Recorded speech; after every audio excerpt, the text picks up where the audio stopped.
Bueno, yo tengo la difícil tarea de mantenerle despierto después del almuerzo. Voy a tratar de no ser muy largo, pero sí compartir un poco la experiencia de un proyecto de investigación desarrollado en la Universidad Católica de Asunción con fondos del CONACYT, que sería el equivalente a CONICET acá de Argentina. Durante 3 años trabajamos para intentar mejorar el conocimiento de la cuenca del río Paraguay y del río Paraguay en particular, fundamentalmente en el tramo paraguayo, ¿verdad? Ustedes saben que el río Paraguay es uno de los últimos grandes ríos del planeta en régimen natural, ya lo comentó el colega Juan Carlos, ¿verdad? Entonces, el régimen natural, y es muy importante poder conocer el comportamiento, ¿verdad? Normalmente hasta hace unos años el río Paraguay no aumentaba más de 20 a 30 centímetros por día, inclusive menos, porque es un río llanura, ¿verdad? No es como el río Paraná que puede subir varios metros en horas.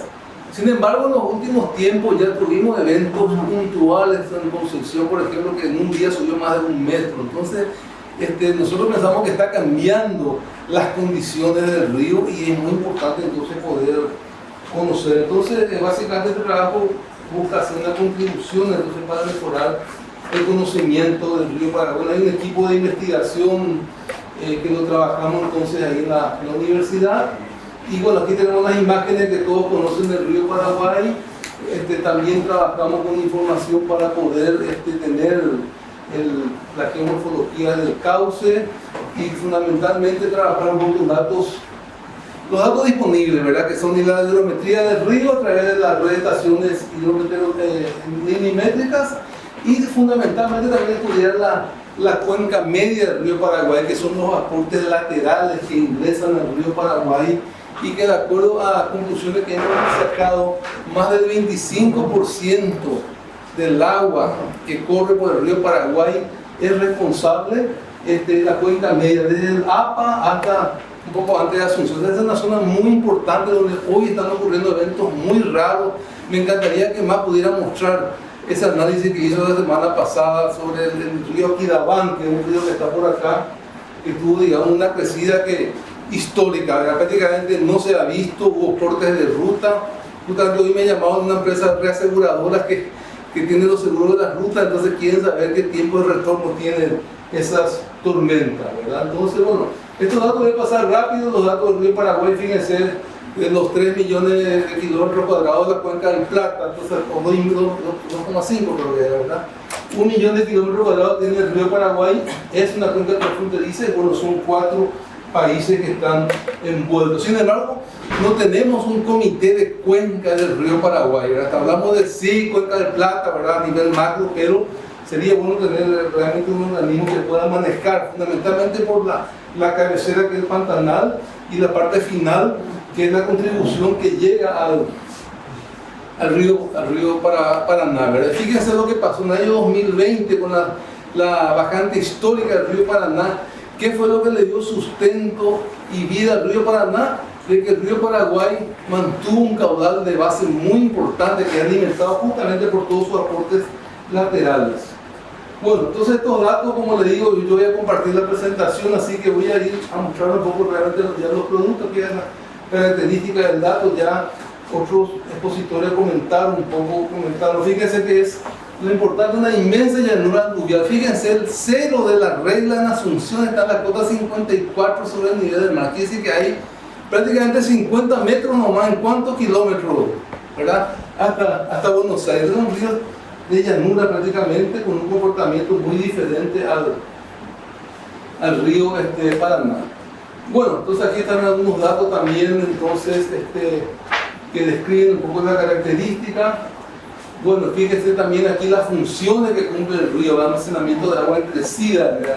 Todo lo que es el Pantanal, mantenimiento de caudal de época de sequía, que fue de acuerdo a datos que hablé con gente de corriente, ¿verdad? Y de resistencia, entonces que ellos consideran que gracias al río Paraguay no se secó el río Paraná, porque llegó un momento que el caudal del Paraná fue tan bajo que el que le daba agua era el río Paraguay. Y bueno, las funciones que ya conocemos, hoy estamos hablando de transporte, pero también hay otras funciones muy importantes, como la producción de agua de segunda calidad, producción de alimentos, ¿verdad? Y también ver qué hacer con todo el sistema de humedales de la cuenca del Plata, digamos, que está asociado al río, ¿verdad? También estos datos quisiera pasar, no voy a hablar de carga, de transporte, creo que eso ya se habló, ¿verdad? Entonces, sí voy a ir un poco acá a mirar un análisis rápido que habíamos hecho digamos, en este periodo 1935-2015, analizando un poco fundamentalmente las crecidas. Tratamos de interpretar un poco cada cuánto se dan las crecidas y bueno, hoy se está acortando su ciclo y prácticamente de la sequía tenemos muy poca información, ¿verdad? Aquí tenemos hablando de crecida tenemos bastante datos, ¿verdad? La crecida del 82-83 que fue histórica, ¿verdad? Pero fíjense también muchos impactos en el Paraguay por las crecidas, ¿verdad? Entonces hay bastante información, registro, y me quiero detener con esta lámina, ¿verdad? Donde muestra un poco el comportamiento del río en ese periodo de sequía. Fíjense, el año 2020 fue una sequía histórica en el río Paraná. Con el Paraguay fue el año siguiente, ¿verdad? Porque ya se comentó, entonces bueno, llegamos entonces a niveles extremadamente críticos. Y la gran pregunta es, bueno, ¿cuánto tiempo va a durar la sequía? Si miramos para atrás, hubo periodos que duraron hasta 10 años, ¿verdad? Y yo allá por 2020 decía que este periodo va a durar, por lo menos va a durar 5 años. O sea, estamos todavía en un periodo de sequía, no sabemos cuánto es y realmente necesitamos conocer cuánto tiempo puede durar la crecida. Hay muchas hipótesis, ¿verdad? El tema inclusive de la alteración de la cuenca del Amazonas, el tema de los ríos voladores que pueden, eso están, y quieren tomar nota de ríos voladores, está en YouTube, pueden ver un poco de eso, pero fundamentalmente los fuertes cambios de uso de suelo, toda la cuenca de deforestación. Y en el 2020 hubo muchísimo incendio en el Pantanal. Entonces, y bueno, en ese momento recuerdo que entré en la página del INA para ver un poco los escenarios que se manejaban, y aquí están los escenarios que se manejaron. Y bueno, realmente entonces existe una incertidumbre en la proyección y en eso trabajamos, ¿verdad? Entonces, como antecedente tomamos trabajo que se hizo en el año 2000 con la compañía de Rodano de Francia, donde intentaron hacer un modelo, colocaban estaciones, pero el trabajo quedó paralizado porque la concepción estaba errada, ¿verdad? Querían hacer un tema para vender el dato, ¿verdad? Y vender el dato en Paraguay hace 20 años atrás, entonces ese proyecto lastimosamente quedó en el tiempo y no avanzó, ¿verdad? Ya trabajando, hablando un poco del trabajo que hicimos, entonces trabajamos con datos, modelos digitales disponibles de la NASA y el MEDIT SRTM, que es un mejorado del SRTM de la NASA. Usamos los datos del suelo del Paraguay y aquí están entonces los datos que trabajamos con los datos de precipitación de la DINAC, pero también algunas estaciones en la cuenca brasilera, ¿verdad? Y la batimetría, que es el gran dato que nos costó conseguir, trabajamos con datos de la Administración de Puertos, Ministerio de Obras Públicas, Itaipú, y las cartas de navegación del Brasil, ¿verdad? Esa es la información que contamos entonces para el trabajo. Y la plataforma de modelación, trabajamos en las cuencas interiores con el GHMS y las cuencas y ya el río Paraguay con el GECRAS, ¿verdad? Entonces, aquí tenemos una síntesis de la modelación continua, entonces en esa plataforma donde todas estas cuencas están muy bien estudiadas para conocer cuáles son los aportes al río Paraguay. Trabajamos con un modelo digital de elevación y ahí tenemos ya la salida del modelo y tenemos por ejemplo el río APA, donde muestra durante todo un año con los datos de entrada, entonces pudimos reproducir el modelo y calibrar y dio bastante bien. Esto lo hicimos entonces con cada una de las cuencas. Por ejemplo, el río Ipanema, donde no teníamos hidrometría, entonces tuvimos que hacer un dato simplificado, trabajar un poco con generar caudales sintéticos y simular entonces los datos para poder tener datos de entrada al modelo. O sea, para hoy tenemos muchos déficits de información hidrométrica, ¿verdad? Entonces, ese es un problema que puede comentar. Bueno, y así entonces trabajamos todas las cuencas y ya el modelo hidráulico, entonces trabajamos con el GRAS de una dimensión unidimensional, ¿verdad? Entonces, y trabajando entonces con datos de entrada en Mostillo y todos los aportes laterales. Ahí tenemos los datos que el ANA disponibiliza vía web, entonces del caudal, inclusive los niveles en Puerto Mostillo, ¿verdad? Entonces, con esos datos trabajamos de entrada y ahí entonces cargamos la fíjense, los puntos rojos son los puntos donde tuvimos acceso a batimetría georreferencial AutoCAD que pudimos cargar entonces en el modelo hidráulico. Claro, son datos, como les dije, de batimetrías que hizo en algún momento el puerto para algún dragado de los últimos años, ¿verdad? Entonces, pero evidentemente necesitamos tener mayor batimetría para representar el modelo. Así un poco nos muestra cómo reproduce el modelo y en el resto hicimos entonces ampliamos los datos en forma lineal, ¿verdad? En las planillas inundables trabajamos, como le dije, con el MEDIS SRTM, que es un japonés que también disponibiliza para uso académico. Con eso mejora mucho el modelo, sobre todo de las planicies inundables. Bueno, todo este proceso entonces ahí se trabajó entonces con la batimetría, con el digital del cauce, más el MEDIS, entonces eso nos reprodujo bastante bien el terreno con la interpolación. Por supuesto que las islas, los brazos no reproducen, ¿verdad? Entonces ahí tenemos que hacer realmente algunos ajustes y ahí tenemos entonces ya el modelo. Entonces se hicieron un espaciamiento de secciones, ya esto ya dentro del modelo hidráulico de cada 14 kilómetros, y aquí está, digamos, finalmente cómo queda el modelo. Datos de entrada, el caudal hidrograma continuo en Puerto Murtiño, y luego todos los aportes laterales de las cuencas entonces del HMS se carga lateralmente, y bueno, trabajamos hasta Asunción con datos en confianza. No nos animamos a meter mucho aquí esta zona que tenemos el efecto remanso del río Paraná, entonces es muy difícil realmente todavía, pero tuvimos datos, pudimos acceder a datos inclusive hasta Pilar, ¿verdad? Y aquí tenemos ya como quedó la geometría del río Paraguay. Y ahí tenemos ya, entonces, bueno, acá están las condiciones de borde, tenemos todas las cotas de los ceros hidrométricos en cada estación, tenemos la pendiente del río, que se habló de 6 centímetros por kilómetro, yo encontré en algunas zonas 3 centímetros hasta 6, ¿verdad? Pues hay zonas pero hay una zona de Asunción, por ejemplo, es 3 centímetros por kilómetro, extremadamente plano. Entonces, bueno, el modelo, como todo modelo, se calibró en un periodo de 7 años.